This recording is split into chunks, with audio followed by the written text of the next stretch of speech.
But if you'd like, I'm happy to teach my favorite method from the book because it's not hard to explain. Absolutely. I call this the time lapse method. And this is a gratitude exercise. And what you're basically going to do is you're going to write down 15 things that you're grateful for. Now, 5 of them are things that you've received in your past. 5 of them are things that you are enjoying in your present. And 5 of them are things that you want in your future. But the trick to all this is you're phrasing all of them in the present tense.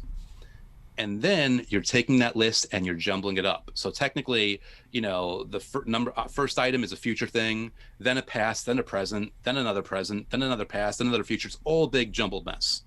And what you're going to do is you're going to go down the list one at a time, reading it off and taking just 20 to 60 seconds to feel gratitude for that thing. And here's the thing. We were talking about frequency before and the way you vibrate. This is basically strategically tricking your vibration because 2/3 of that list is actually true.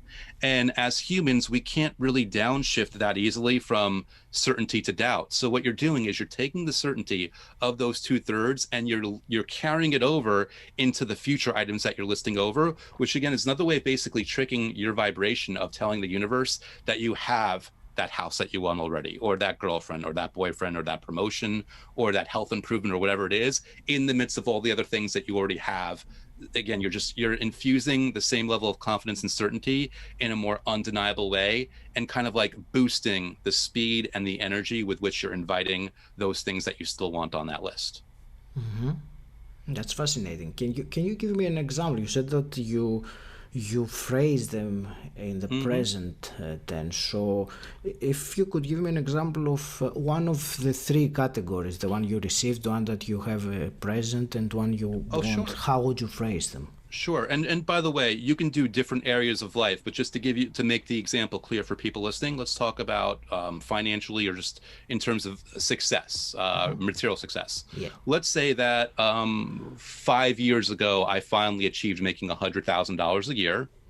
And right now I am living in the ideal apartment, and my future thing is a house of my own.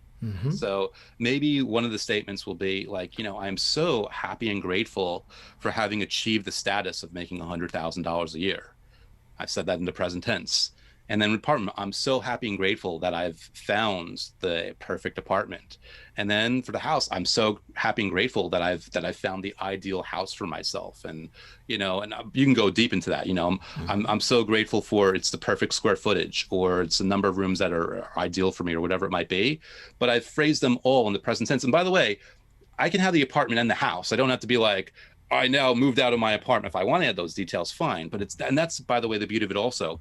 You can be as simplistic or as, intricate as you want in this, as long as it feels good for you and it's easy to carry over. But yeah, just those 3 statements, they were technically past, present, and future, but I phrased them all in the present. And when I jumble up that list and I read a long enough list, and by the way, it could be 15, but you also do 30 items if you really want to take that time. It could be 100 items if you're having fun, as long as it's a choice rather than a chore and it doesn't feel like a headache every day. But again, I'm convincing or tricking my subconscious mind, and it won't know the difference.